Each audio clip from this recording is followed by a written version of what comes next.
अस्सलाम वालेकुम जी। बहुत सारे कैंडिडेट्स पूछते हैं कि सर पाकिस्तान या करंट अफेयर्स का जो क्वेश्चन होता है उसको जब हमने अटेम्प्ट करना होता है कौन सी चीज़ों को मद्देनज़र रखना होता है। तो मैं हमेशा से बात करता हूँ कि जब भी क्वेश्चन अटेम्प्ट करना है तो आपने कुछ चीज़ों का खास याद रखना है। जैसे लेंथ है तो कम से कम पाकिस्तान करंट अफेयर्स के पेपर की जो क्वेश्चन की एक क्वेश्चन की लेंथ होनी चाहिए वो 8 to 10 पेजेस जो है वो आइडियल है। दूसरा, उसमें कोटेशंस होनी चाहिए। तीसरा, उसके अंदर ग्राफ्स होने चाहिए, मैप्स होने चाहिए। चौथा, जो सबसे इम्पोर्टेंट है कि क्वेश्चन को आपने कितने पार्ट्स में डिवाइड किया, क्योंकि अगर आप ख़ास तौर पे देखें जो पाकिस्तान या करंट अफेयर्स का क्वेश्चन आता है या जो भी CSSM के अंदर क्वेश्चन आते हैं उसके अंदर क्वेश्चन के डिफरेंट पार्ट्स होते हैं।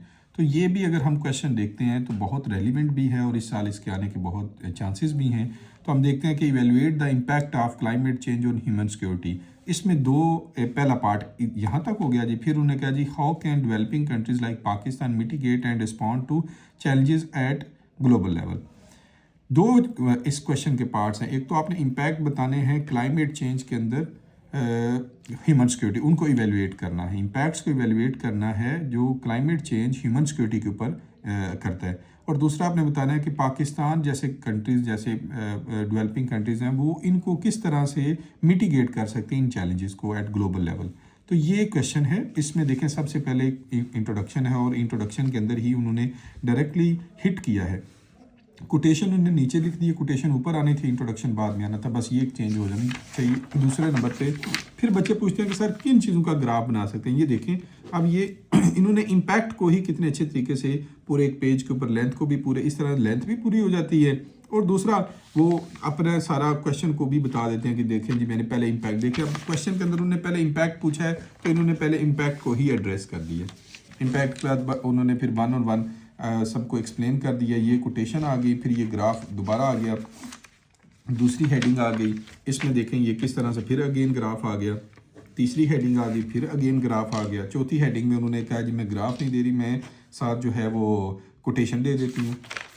पाँचवीं के अंदर ये देखें फिर आ गया जी क्वेश्चन का दूसरा part, global mitigation and response strategy for Pakistan. जो पाकिस्तान ने जो मैक्सिमम स्ट्रेटजी है जिस तरह से हम ग्लोबल लेवल के ऊपर अपने क्लाइमेट इश्यूज़ को कर सकते हैं हाईलाइट, वो उन्होंने 1 by 1 बता दी। इसके अंदर उन्होंने बता दिया जी क्या क्या। फिर अगेन ग्राफिंग आ गई, ग्राफ पे बात खत्म हुई तो उन्होंने मैप ऐड कर दिया, फिर ग्राफ ऐड कर दिया, फिर उन्होंने दोबारा ग्राफ बना लिया, फिर उन्होंने कोटेशन दे दी। मतलब अब इसमें जो तमाम कैंडिडेट्स के लिए समझने की बात है वो ये है कि आपने सिर्फ कोटेशंस भी नहीं डाले जाने, सिर्फ ग्राफ भी नहीं डाले जाने, सिर्फ आपने मैप्स भी नहीं डाले जाने, आपने मिक्सचर सबका लेके चलने। तो अगर मैं इसको मिनिमम अपने हिसाब से लेके चलूँ जो स्टैंडर्ड है, तो इसमें इनके मैक्सिमम जो मिनिमम जो मार्क्स बनते हैं वो 15 बनते हैं आउट ऑफ 20। जिस तरह इन्होंने क्वेश्चन को डिवाइड किया है, जिस तरह इन्होंने क्वेश्चन की लेंथ को पूरा किया, 9 पेजेस का इनका क्वेश्चन है। और हेडिंग्स की भी अगर हम बात करें तो तकरीबन इनकी 15 to 16 हेडिंग्स बन जाती हैं। तो इस तरह से ये क्वेश्चन है। और अगर जो भी बच्चे अभी CSS 2026 में या PMS 2026 में अपेयर होना चाह रहे हैं तो आपके लिए ये बहुत लाजमी है कि आप इसको देखें और इसी तरह से आपने क्वेश्चन को अटेम्प्ट करना है।